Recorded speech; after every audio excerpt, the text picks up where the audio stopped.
From 2015 to 2019, Ruby Franke, a 32-year-old mother from Springville, Utah, built a YouTube empire with her channel 8 Passengers, showcasing her life with her husband Kevin and their 6 children: Sherry, Chad, Abby, Julie, Russell, and Eve. Emily Carter, Ruby's sister, watched with growing concern as the channel gained popularity. Detective Claire Thompson, who would later investigate Ruby's actions, had no knowledge of the family during this time. Natalie Evans, a journalist, began following Ruby's rise, noting the first signs of trouble in her reporting. Ruby's online persona as a perfect mom hid a darker reality, a reality that would eventually unravel, leading to a devastating fall. Emily had always been close to Ruby, growing up together in a Mormon family in Ogden, Utah, where they shared traditions and values that bonded them.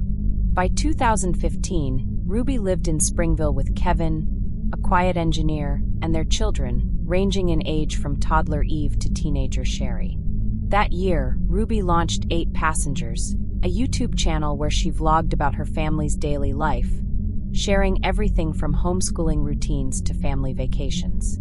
Emily watched the early videos, noticing how Ruby portrayed herself as a disciplined mother, often emphasizing strict parenting methods, like making the kids do chores before playtime. At first, Emily thought it was just Ruby's way of maintaining order in a busy household. But as the channel grew, she started to feel uneasy about the dynamic Ruby was presenting to the world. By 2016, 8 Passengers had over 500,000 subscribers, a number that surprised Emily, who didn't expect Ruby's vlogs to gain such a following. Ruby's videos often showed the kids participating in activities like baking or camping, but there were moments that made Emily pause, such as when Ruby punished Chad by making him sleep on a beanbag for months after he misbehaved. Ruby justified it as teaching responsibility, but Emily found it harsh, especially seeing Chad's discomfort during her visits to Springville. She mentioned her concerns to Ruby, who brushed them off, saying the viewers loved the authenticity of her parenting style. Emily didn't push further, but she couldn't shake the feeling that Ruby's methods were crossing a line, a feeling that would grow stronger as the years passed. In 2019, 8 Passengers reached its peak with 2.5 million subscribers, earning Ruby and Kevin up to $100,000 a month, a success that Ruby celebrated in a video Emily watched. Ruby bought a new van for the family, proudly showing it off to her audience, but Emily noticed how tired the kids looked in the background, especially Abby and Julie, who seemed quieter than usual during her last visit. Ruby's focus on the channel had intensified, with every moment of their lives documented for views, a lifestyle Emily worried was taking a toll on the children. She hoped Ruby would slow down, but instead Ruby doubled down, setting the stage for scrutiny that would soon come, scrutiny that would reveal the truth behind her perfect image. Claire was working as a detective with the Washington County Sheriff's Office in St. George, Utah, in 2015, her days filled with routine cases like thefts and traffic disputes. She had no connection to Ruby Franke at the time, focusing instead on keeping her community safe, a job she took seriously after years on the force. In her off hours, Claire spent time with her family, often hiking in Zion National Park, a routine that kept her grounded. She was unaware of the 8 Passengers channel, as social media and influencer culture weren't part of her world, but that would change in a few years when a case would bring her to Springville, a case that would challenge her skills and expose a disturbing reality. By 2019, Claire had heard about Ruby through a colleague who mentioned the channel's popularity among Utah families. The colleague showed her a video where Ruby disciplined Russell by taking away his dinner for not finishing his chores, a moment that Claire found unsettling, though she didn't dwell on it. She filed the information away, not imagining it would become relevant later. Her focus remained on her current cases, which included a string of burglaries in St. George, a far cry from the world of family vlogging. Claire had no idea that Ruby's name would soon cross her desk, a name tied to allegations that would shock her, allegations that would lead to one of the most significant investigations of her career. Natalie had been a journalist at the Salt Lake Tribune since 2014, covering family and lifestyle trends in Utah, a beat that brought her into the world of influencers by 2015. She first came across 8 Passengers that year, intrigued by Ruby's rapid rise as a momfluencer, a term Natalie used in her early articles to describe mothers who built careers on social media. She watched Ruby's videos, noting the polished image of a happy Mormon family, but she also noticed comments from viewers who questioned Ruby's parenting, particularly her strict punishments, like when she made Eve go to school without lunch for forgetting her bag. Natalie included these observations in a 2016 article, a piece that received mixed reactions from readers, some praising Ruby's discipline, others calling it excessive. In 2019, Natalie wrote a follow-up piece on 8 Passengers, highlighting its success with 2.5 million subscribers, but also pointing out the growing criticism Ruby faced. She interviewed a child psychologist who expressed concern about the long-term effects of Ruby's methods, a perspective that added depth to her reporting. Natalie's article drew attention, with some readers emailing her to share their own worries about Ruby's children, particularly Chad and Eve, who seemed to bear the brunt of her punishments. Natalie kept these tips in a file, sensing there might be a bigger story to uncover, a story that would emerge in the coming years, a story that would reveal the dark side of Ruby's online persona. By the end of 2019, Ruby Franke's 8 Passengers was a YouTube sensation, a channel that had captivated millions with its portrayal of family life. Emily saw the strain it placed on her nieces and nephews, a concern she couldn't ignore. Claire remained unaware of the family, her focus elsewhere until a case would pull her in. Natalie had begun to question Ruby's perfect image, her reporting laying the groundwork for a deeper investigation. The facade Ruby had built was starting to crack, a crack that would widen, leading to a reckoning that would change everything.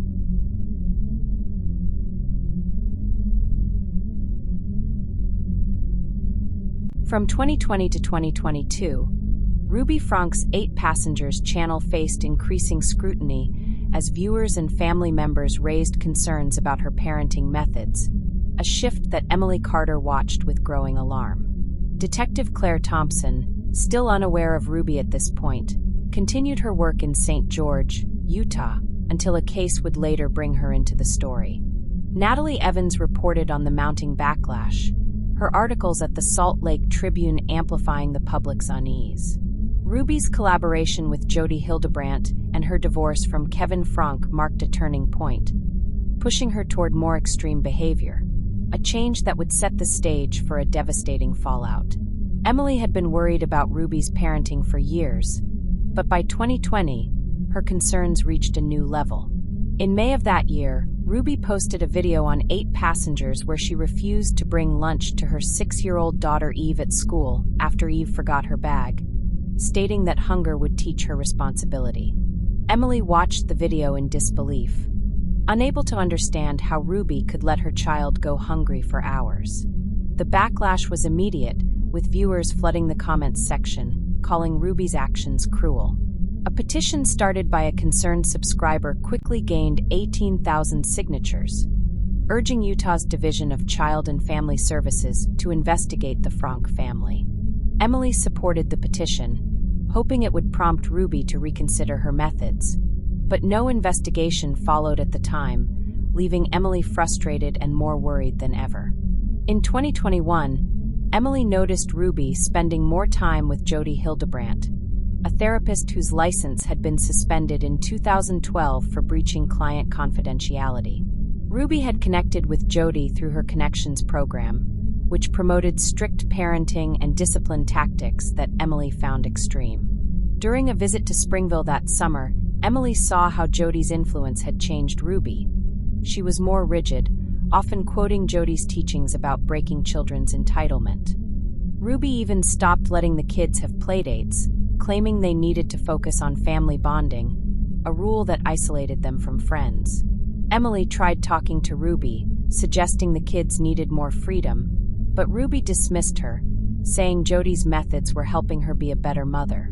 Emily left the visit feeling powerless, sensing that Ruby was slipping further into a dangerous mindset, a mindset that would soon lead to more serious consequences. By 2022, Ruby's personal life began to unravel. She and Kevin separated in July, a decision that shocked Emily, who had always seen them as a united front, despite their differences. Ruby moved out of the Springville house, taking Russell and Eve with her to live with Jodi in Ivins, Utah, while Sherry, Chad, Abby, and Julie stayed with Kevin or moved out on their own, with Sherry attending college. Emily called Ruby after the separation, hoping to reconnect, but Ruby was distant, saying she needed space to focus on her new path with Jodi. The divorce was finalized later that year, marking the end of Ruby's family as Emily had known it, a change that left her worried about Russell and Eve, who were now under Jodi's influence, isolated from the rest of the family. Claire continued her work at the Washington County Sheriff's Office in St. George throughout 2020, her days filled with routine cases, from minor disputes to traffic accidents. She had heard about 8 passengers through colleagues, particularly after the 2020 petition gained attention, but it wasn't part of her jurisdiction, and she had no reason to get involved. In her off hours, Claire focused on her family, often cooking dinner for her kids, a routine that kept her grounded amidst the stresses of her job. She occasionally saw news stories about Ruby, noting the controversy surrounding her parenting, but her focus remained on her caseload, which included a series of vandalism incidents that year. Claire had no idea that Ruby's name would soon become central to her work, a case that would begin in Washington County, where Ivins was located, pulling her into a disturbing investigation. In 2021, Claire's workload increased with a rise in domestic disturbance calls in St. George, a trend that made her more aware of family dynamics in her community. She attended a training session on child welfare that fall, where a colleague mentioned Ruby's channel as an example of online parenting controversies, pointing out the petition and viewer backlash. Claire listened, filing the information away, but she didn't dig deeper, as there were no active complaints in her area. By 2022, she had started working on a case involving a local family, a situation that required coordination with Child Protective Services, sharpening her skills in handling sensitive issues. This experience would prove invaluable when Ruby's case would eventually land on her desk, a case that would challenge her understanding of family and abuse. Natalie had been tracking Ruby's rise at the Salt Lake Tribune for years, but by 2020, her reporting took a more critical turn. After Ruby's video about Eve's lunch sparked outrage, Natalie wrote an article detailing the petition and the concerns raised by viewers, interviewing a child welfare advocate who called Ruby's actions neglectful. The article gained significant attention, with readers reaching out to share their own observations about Ruby's videos, particularly clips where she withheld food or privileges as punishment. Natalie kept a close eye on the channel, noticing a decline in Ruby's posting frequency by 2021, a change she attributed to the growing backlash. She also reported on Ruby's new partnership with Jodi Hildebrandt, digging into Jodi's past and highlighting her suspended license, a detail that raised red flags for her readers. In 2022, Natalie broke the news of Ruby and Kevin's separation, a story she confirmed through court records in Springville. She interviewed a family friend who revealed that Ruby had become increasingly isolated, cutting off contact with most of her relatives, including Emily, after aligning with Jodi. Natalie's article also noted Ruby's move to Ivins with Russell and Eve, a decision that concerned Sherry, who had publicly distanced herself from her mother by then, a fact Natalie learned through Sherry's social media posts. Natalie's reporting kept the pressure on Ruby, her articles amplifying the public's growing unease, setting the stage for a larger investigation, an investigation that would soon reveal the full extent of Ruby's actions, a story she was determined to follow to its conclusion. By the end of 2022, Ruby Franke's life had taken a drastic turn, her channel fading as she focused on Jodi's Connexions program, her family fractured by divorce and estrangement. Emily felt helpless, watching her sister spiral further into Jodi's influence, worried for Russell and Eve. Claire remained unaware of the situation, her focus elsewhere until a case would bring her in. Natalie's reporting had laid the groundwork for what was to come, her articles a warning of the cracks in Ruby's image, cracks that would soon lead to a shattering revelation. From early 2023 to August 2023, Ruby Franke's behavior in Ivins, Utah, took a darker turn as her partnership with Jodi Hildebrandt led to severe abuse of her children, Russell and Eve, a reality that Emily Carter feared from afar. Detective Claire Thompson received a critical report that launched an investigation into Ruby and Jodi's actions. Natalie Evans covered the escalating concerns, her reporting at the Salt Lake Tribune amplifying the public outcry that led to Ruby's arrest. The discovery of the children's conditions and the arrests of Ruby and Jodi marked a pivotal moment, exposing the full extent of the abuse hidden behind Ruby's once-perfect image. Emily had been increasingly worried about Ruby since her move to Ivins with Jodi in 2022, a concern that deepened in early 2023 when Ruby stopped responding to her calls altogether. Emily had heard from Sherry, Ruby's eldest daughter, who was now in college and had cut contact with her mother, that Ruby and Jodi were running a parenting program out of Jodi's home, focusing on extreme discipline. Sherry mentioned rumors of Ruby isolating Russell and Eve, keeping them out of school and limiting their contact with the outside world, a situation that alarmed Emily. She tried reaching out to Kevin, Ruby's ex-husband, but he told her he had no legal custody of Russell and Eve and was just as worried, having not seen them in months. Emily felt helpless, unable to intervene directly, but she began documenting her concerns, hoping to find a way to get help for her nephew and niece, a hope that would soon be answered in a way she never expected. In May 2023, Emily received a distressing call from a neighbor in Ivins who had seen Russell looking unusually thin and unwell while briefly outside Jodi's house. The neighbor mentioned hearing cries from the home at night, a detail that sent chills down Emily's spine. She immediately contacted Utah's Division of Child and Family Services, filing a report about the potential neglect and abuse, providing the neighbor's observations and her own concerns based on Sherry's accounts. Emily also reached out to local authorities in Ivins, urging them to check on the children, a step she hoped would finally bring attention to Ruby's actions. Her report was one of several that year, as other concerned individuals, including viewers of Ruby's old 8 Passengers videos, had also contacted authorities, their collective efforts building pressure for an investigation that would soon uncover a horrifying truth. Claire received a report on August 30th, 2023, that would change the course of her career at the Washington County Sheriff's Office. That morning, Russell, now 12 years old, escaped from Jodi's home in Ivins through a window, running to a neighbor's house to ask for help. The neighbor called 911, reporting that Russell was severely malnourished, with duct tape around his ankles and wrists, and open wounds on his body from being bound with rope. Claire arrived at the scene within the hour, her heart sinking as she saw Russell's condition, his thin frame and haunted expression a clear sign of prolonged abuse. She ensured he was taken to a hospital, where doctors confirmed he had been starved and physically restrained for months, a discovery that shifted the case from a welfare check to a criminal investigation. Claire's team searched Jodi's home that same day, finding Eve, then 10 years old, in a similar state, locked in a small room with minimal food and water, her body showing signs of neglect and physical punishment, including marks from being tied up. Claire interviewed the children at the hospital, where Russell described how Ruby and Jodi had tied him up as punishment for not following their rules, often leaving him without food for days, while Eve shared that she had been forced to sleep on a concrete floor, denied basic comforts.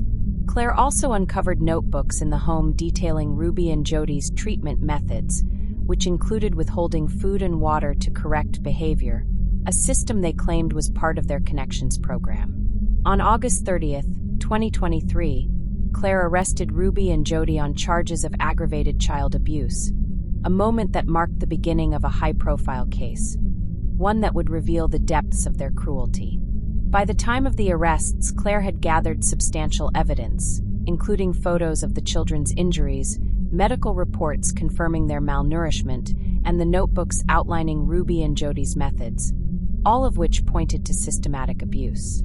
She worked with Child Protective Services to ensure Russell and Eve were placed in a safe environment, eventually reuniting them with Kevin, who was granted temporary custody. Claire also interviewed neighbors, who reported seeing the children in distress over the past months, their statements corroborating the children's accounts. The investigation moved quickly, with Claire determined to hold Ruby and Jodi accountable, a determination fueled by the severity of the children's suffering, a suffering she witnessed firsthand, a suffering that demanded justice. Natalie had been following Ruby's story closely, her reporting at the Salt Lake Tribune becoming more critical as concerns grew. In early 2023, she published an article revisiting the 2020 petition against Ruby, noting that no action had been taken despite the public outcry, a failure she criticized in her piece. She also reported on Ruby's move to Ivins with Jodi, highlighting Jodi's controversial past and the concerns raised by Sherry, who had publicly spoken out against her mother's actions on social media. Natalie's articles kept the pressure on, with readers sending her tips about Ruby's increasingly erratic behavior, including one viewer who claimed to have seen Russell looking unwell outside Jodi's home, a tip that matched the neighbor's report to Emily. On August 31, 2023, Natalie broke the news of Ruby and Jodi's arrests, her article detailing Russell's escape and the conditions he and Eve were found in, based on police reports and hospital statements she obtained through her sources.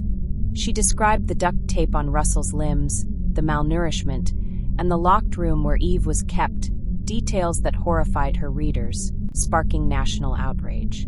Natalie interviewed a child welfare expert who called the case one of the worst instances of abuse they had seen, a quote that resonated with her audience. Her reporting brought renewed attention to Ruby's past on 8 Passengers, with many viewers re-examining old videos for signs of earlier abuse, a discussion Natalie amplified in follow-up articles, ensuring the public understood the full scope of the tragedy, a tragedy she was committed to covering until justice was served. By August 2023, Ruby Franke's facade had completely unraveled, her arrest alongside Jodi exposing the horrific abuse inflicted on Russell and Eve. Emily felt a mix of relief and guilt, grateful the children were safe, but wishing she had acted sooner. Claire had taken on a case that would define her career, her investigation revealing the extent of Ruby and Jodi's actions, a revelation that demanded accountability. Natalie's reporting had played a crucial role in raising awareness, her articles ensuring the public knew the truth, a truth that would lead to a reckoning for Ruby and Jodi. From September 2023 to December 2023, the legal proceedings against Ruby Franke and Jodi Hildebrandt unfolded in Washington County, Utah, bringing a sense of justice to a horrified community. Emily Carter supported her nephew Russell and niece Eve as they began their recovery, while grappling with Ruby's betrayal. Detective Claire Thompson worked with prosecutors to ensure a strong case, securing the evidence needed for convictions. Natalie Evans covered the court developments at the Salt Lake Tribune, detailing Ruby's guilty plea and the public's reaction, keeping the focus on the children's suffering. The plea deal marked a significant step toward accountability, but the road to healing for Russell, Eve, and their family was just beginning. Emily had been in close contact with Kevin since Russell and Eve were removed from Ruby's custody on August 30, 2023, helping him navigate the emotional aftermath of their rescue. By September, Russell and Eve were living with Kevin in Springville, attending therapy to address the trauma they had endured. Emily visited often, bringing toys and books to help them feel safe, though she noticed how Russell flinched at sudden movements and Eve clung to her father, signs of the deep scars left by Ruby and Jodi's abuse. On September 15, 2023, Emily learned through news reports that Ruby and Jodi had been formally charged with 6 counts each of aggravated child abuse, based on the evidence of starvation, physical restraint, and emotional harm inflicted on Russell and Eve. The charges carried a potential sentence of up to 15 years per count, a prospect that gave Emily hope that justice would be served, though she struggled with the pain of seeing her sister face such consequences. In November 2023, Emily received a call from Kevin, who had been contacted by Ruby's legal team about a potential plea deal. Ruby was considering pleading guilty to avoid a trial, a decision that would spare Russell and Eve from testifying, a relief for Emily, who knew how traumatic that experience would be for them. On December 18, 2023, Ruby entered a guilty plea to 4 counts of aggravated child abuse as part of the deal, with the remaining 2 counts dropped, a moment Emily watched unfold on the news. Ruby stood in the courtroom, her face pale, as she admitted to withholding food, tying up the children, and forcing them to endure harsh conditions, claiming she believed it was for their own good under Jodi's guidance. Emily felt a mix of anger and sadness, unable to reconcile the sister she once knew with the woman who had harmed her own children so severely, a betrayal that would haunt her family forever. By late December, Emily attended a meeting with the children's therapist, who shared that Russell and Eve were slowly adjusting to their new life with Kevin, though they still had nightmares about their time with Ruby and Jodi. Emily also learned that Ruby's sentencing was scheduled for February 2024, a date that loomed over her as she tried to focus on supporting the children's recovery. She started a journal to document their progress, noting small victories like Eve's first smile during a playdate, a sign of healing that gave Emily hope. Though she knew the road ahead would be long, a road she was committed to walking with her family, determined to give Russell and Eve the love they deserved. Claire had been working tirelessly since Ruby and Jodi's arrests on August 30th, 2023, collaborating with the Washington County District Attorney's Office to build a solid case. By September, the evidence was overwhelming. Medical reports confirmed Russell and Eve's malnourishment, with Russell weighing just 62 pounds at 12 years old, and Eve showing signs of developmental delays from prolonged neglect. Photos of their injuries, including rope burns and bruising from being tied up, were cataloged, alongside the notebooks found in Jodi's home, which detailed their treatment plans, including withholding food for days and forcing the children to sleep on hard surfaces. Claire also obtained statements from neighbors who had witnessed the children's distress, as well as Russell and Eve's own accounts, which they gave during forensic interviews at the hospital, painting a clear picture of systematic abuse. In October 2023, Claire met with prosecutors to discuss plea negotiations, a process initiated to avoid a trial that would further traumatize Russell and Eve. Ruby's attorneys proposed a guilty plea to 4 counts of aggravated child abuse in exchange for dropping the remaining charges, a deal prosecutors accepted, knowing it would guarantee a significant sentence. Jodi, however, initially resisted, insisting she had done nothing wrong, a stance that frustrated Claire, who had seen the evidence of her direct involvement in the abuse. On December 18, 2023, Claire sat in the courtroom as Ruby pleaded guilty, her admission a validation of the months Claire had spent gathering evidence, though the victory felt hollow given the children's suffering. Jodi's plea hearing was scheduled for later that month, a development Claire prepared for by ensuring all evidence was ready, determined to see both women held accountable. By late December, Claire had finalized her reports for the sentencing phase, working with child welfare experts to provide impact statements on Russell and Eve's behalf, statements that detailed the physical and emotional toll of the abuse. She also visited Russell and Eve at Kevin's home, checking on their well-being as part of her follow-up, a visit that left her both heartbroken and inspired by their resilience, as Eve shyly showed her a drawing she had made, a small sign of progress. Claire knew the case would stay with her, a reminder of the importance of protecting vulnerable children, a mission that defined her role as a detective, a role she would carry forward with renewed purpose as the sentencing approached. Natalie had been covering the case intensely since the arrests, her articles at the Salt Lake Tribune keeping the public informed about every development. In September 2023, she published a detailed piece on the charges against Ruby and Jodi, outlining the 6 counts of aggravated child abuse and the evidence that supported them, including the medical reports and the children's statements. She interviewed a pediatrician who explained the long-term effects of starvation on children, a perspective that added depth to her reporting, emphasizing the severity of the abuse. Natalie's readers responded with outrage, many sharing her articles on social media, calling for justice for Russell and Eve, a reaction that underscored the case's impact on the community. On December 19, 2023, Natalie reported on Ruby's guilty plea, describing the courtroom scene where Ruby admitted to her actions, her article quoting Ruby's statement that she believed she was helping her children, a claim Natalie contrasted with the evidence of their suffering, such as Russell's emaciated state and Eve's confinement. She also noted that Jodi's plea hearing was upcoming, a detail that kept her readers engaged, eager for updates.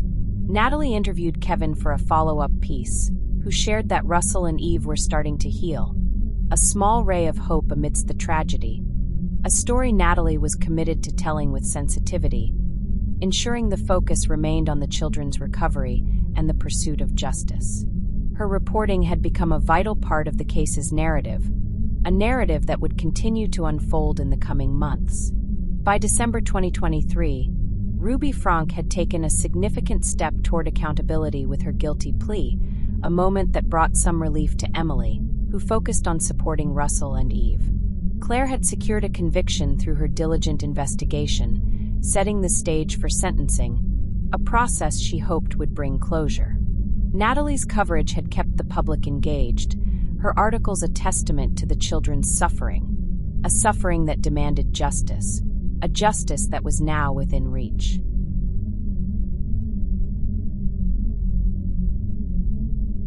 From January 2024 to late 2024, the sentencing of Ruby Franke and Jodi Hildebrandt brought a sense of justice to Washington County, Utah, while the road to recovery for Russell and Eve began in earnest.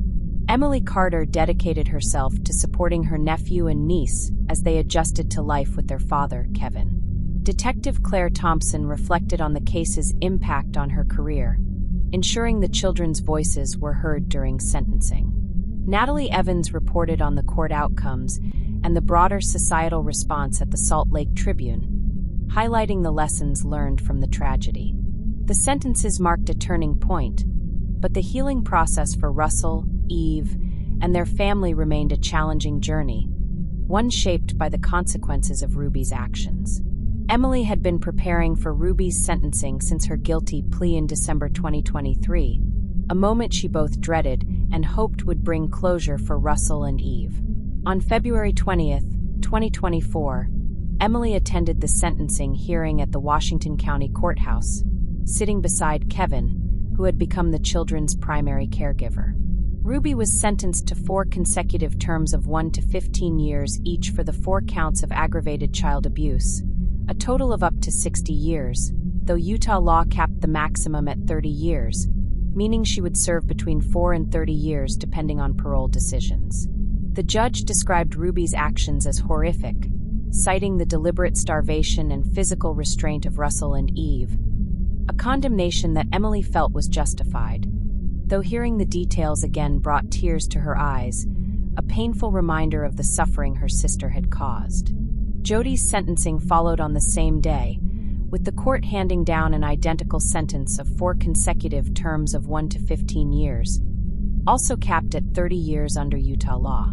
Emily listened as the judge criticized Jodi's role in enabling and encouraging the abuse, pointing to her influence over Ruby through the Connexions program, which the court deemed a facade for cruelty.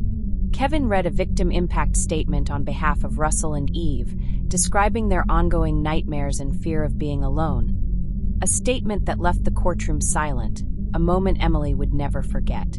She felt a mix of relief and sorrow as Ruby and Jodi were led away, knowing they would face consequences, but also grappling with the loss of the sister she once knew, a sister who had chosen a path of harm over love. By late 2024, Emily had become a regular part of Russell and Eve's lives, helping Kevin with their schooling and therapy appointments. Russell, now 13, had started to open up more, sharing stories about his favorite books, a sign of progress that warmed Emily's heart, though he still struggled with trust, often asking if Ruby would return. Eve, at 11, had begun to regain her confidence, joining a soccer team, a milestone Emily celebrated by attending her first game, cheering from the sidelines as Eve scored a goal, a small victory that symbolized her resilience. Emily knew their healing would take years, but she was committed to being there every step of the way, a commitment that gave her purpose amidst the pain of the past. Claire had spent January 2024 preparing for the sentencing, ensuring all evidence was presented to the court, from medical reports detailing Russell and Eve's malnourishment to the notebooks outlining Ruby and Jodi's abusive methods. She worked closely with the prosecution, providing detailed statements about the investigation, including the children's accounts of being tied up and starved, evidence that underscored the severity of the crimes. On February 20, 2024, Claire sat in the courtroom as the judge delivered the sentences, a moment that validated her months of hard work, though the gravity of the case weighed heavily on her. She listened as the judge emphasized the long-term impact on Russell and Eve, a reminder of why her role as a detective mattered, a role that had been tested by this investigation. After the sentencing, Claire visited Kevin's home in Springville to check on Russell and Eve, a follow-up she felt was necessary to ensure their safety. She brought small gifts, a book for Russell and a stuffed animal for Eve, hoping to bring them a bit of comfort. Kevin shared that the children were slowly adjusting, with therapy helping them process their trauma, a progress report that gave Claire hope. Though she knew their recovery would be a long journey, one she would continue to monitor as part of her duty. By late 2024, Claire had started speaking at law enforcement conferences about the case, using it as an example to advocate for better coordination between police and child welfare services, a change she believed could prevent similar tragedies, a mission that became a cornerstone of her career. In the months following the sentencing, Claire also reflected on the broader impact of the case on her community in Washington County. She noticed an increase in reports of child neglect, a sign that residents were more aware of the need to act, a change she attributed to the publicity surrounding Ruby and Jodi's arrests. Claire worked with local schools to implement training for teachers on recognizing signs of abuse, a program that gained traction by late 2024, a legacy of the case that she hoped would protect other children, a legacy that honored Russell and Eve's suffering, a suffering she had witnessed firsthand, a suffering that drove her to make a difference.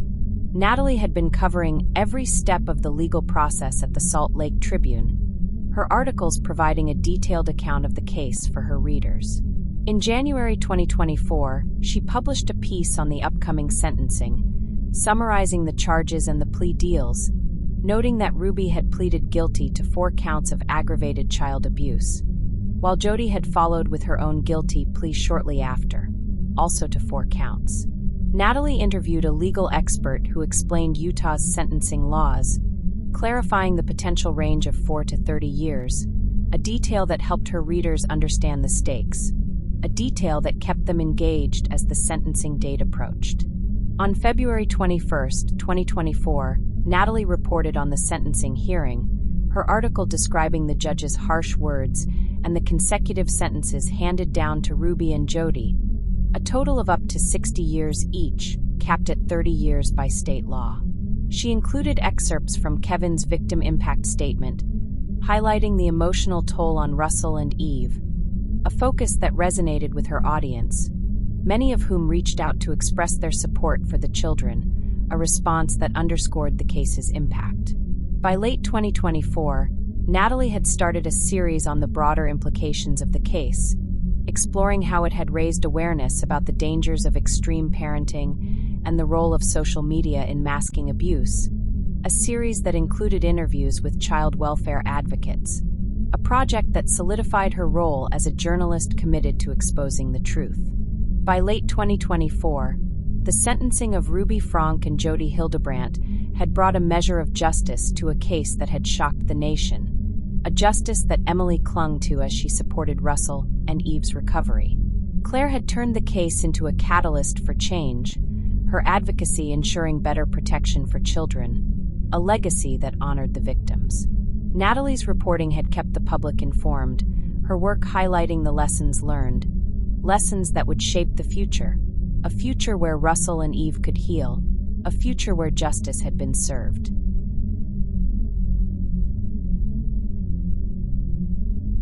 From late 2024 to April 12, 2025, the Ruby Franke case continued to shape the lives of those involved, leaving a lasting impact on Utah and beyond.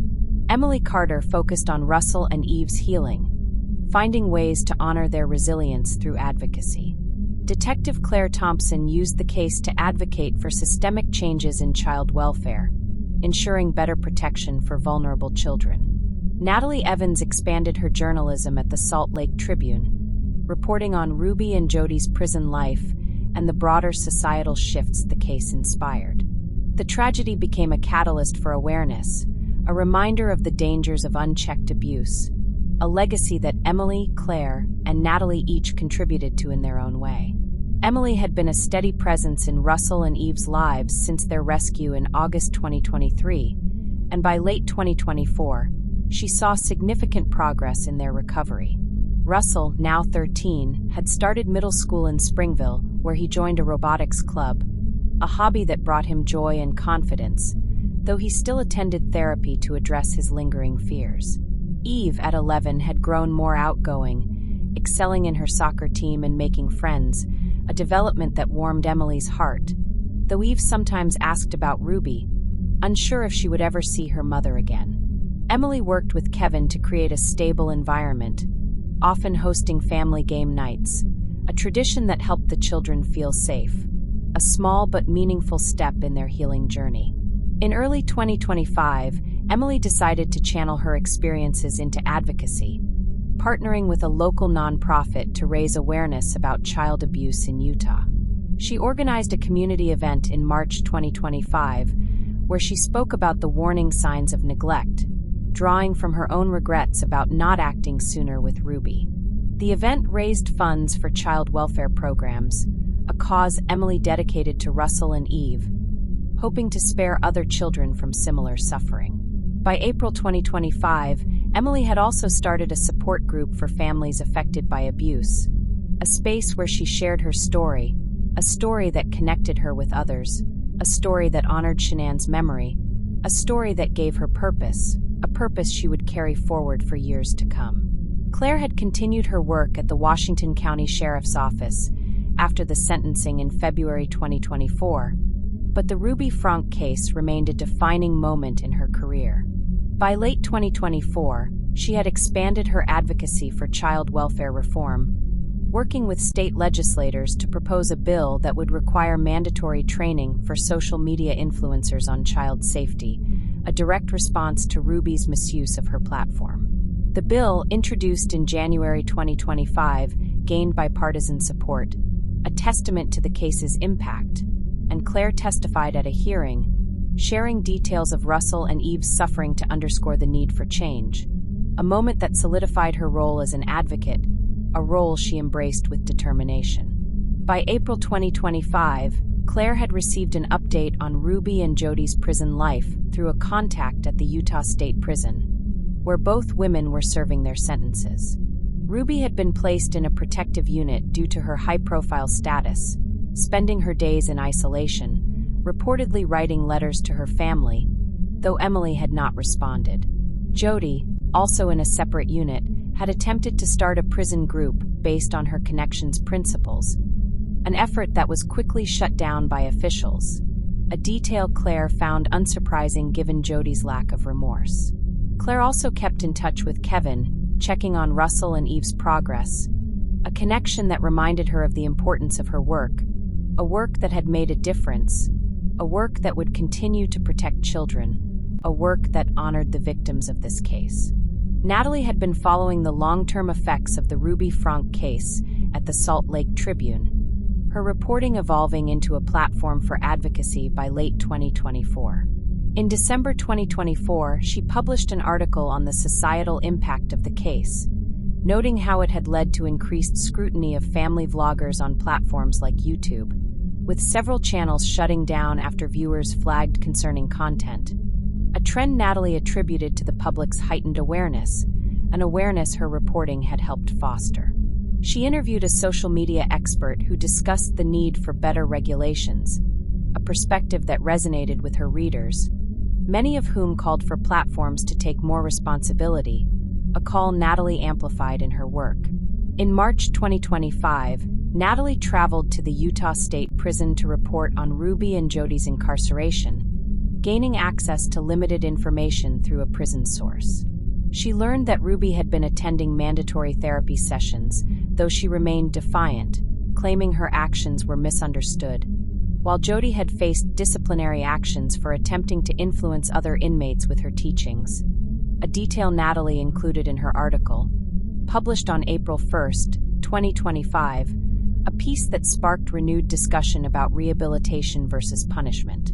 By April 12, 2025, Natalie had started a podcast series on the case, Behind the Vlog, which explored the intersection of social media and child welfare, featuring interviews with experts and survivors, a project that kept the conversation alive, a project that honored Russell and Eve, a project that ensured the lessons of the case would endure.